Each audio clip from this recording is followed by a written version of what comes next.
মাস 2 যাবৎ আমার মানে শিরদাঁড়ায় আর এই পিঠের ওই পাঁজরের দিকে আর কি ব্যথা হয়। মর্নিং এ ওটা ঘুম থেকে ওঠার পর আমার এমন কষ্ট হবে যে আমি মানে বাথরুমে গিয়ে মানে বসতে পারবো না। আবার কিছুক্ষণ পরে মিনিট 5-6 পরে আবার ঠিক হয়ে যায়, কিন্তু ব্যথাটা আমার সারাদিন থাকে, অল্প থাকে। সকালের দিকে বেশি থাকে, তাই তো? হ্যাঁ, সকালের দিকে বেশি থাকে। আর আমার একটা লো ব্যাক পেইন ছিল। আপনি লক্ষ্য করে দেখেছেন আপনার দুটো হাত ঝিঁঝি ধরে যায় বা অবশ হয়ে যায়?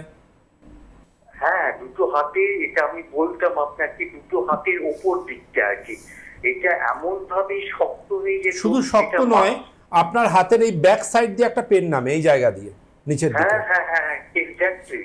সার্ভাইকাল স্পাইনের সমস্যা, এবং এই সমস্যা রেডিয়াল নার্ভ বা আলনার নার্ভ, এগুলোতে নার্ভ রুট কম্প্রেশন হলে পেনটা রেডিয়েট হয়। এবং আয়ুর্বেদ যা বলেছে, আজকের চিকিৎসা বিজ্ঞানও তাই বলছে, ঠান্ডা হাওয়াতে এবং ঠান্ডাতে বাড়ে। যারা নার্ভের পেশেন্ট, যাদের ব্যথা যন্ত্রণার পেশেন্ট, তাদের কাছে দেখবেন সকালে ঘুম থেকে ওঠাটা একটা অভিশাপ হয়ে যায় মাঝে মাঝে, সবসময়, রোজের নয়, মাঝে মাঝে। তাদের পুরো মনে হয় যেন শরীরটা ফিক্সড হয়ে গেছে, পাশ ফিরতে পারছেন না তারা, এরকম একটা অবস্থা।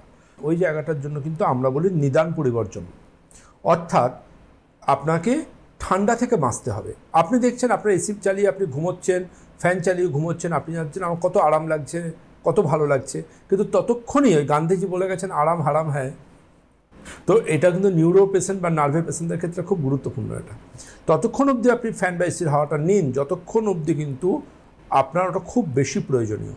কিন্তু যে মোমেন্টে আপনি দেখবেন যে এবার ঘর মোটামুটি ঠান্ডা, আপনি একটা টেবিল ফ্যানকে অন্যদিকে মুখ করে তার পরোক্ষ হাওয়াটা নিন, কিন্তু এসির ডাইরেক্ট ভেন্টের হাওয়া বা ফ্যানের ডাইরেক্ট হাওয়া কোনো নার্ভের পেশেন্ট যেন না নেন।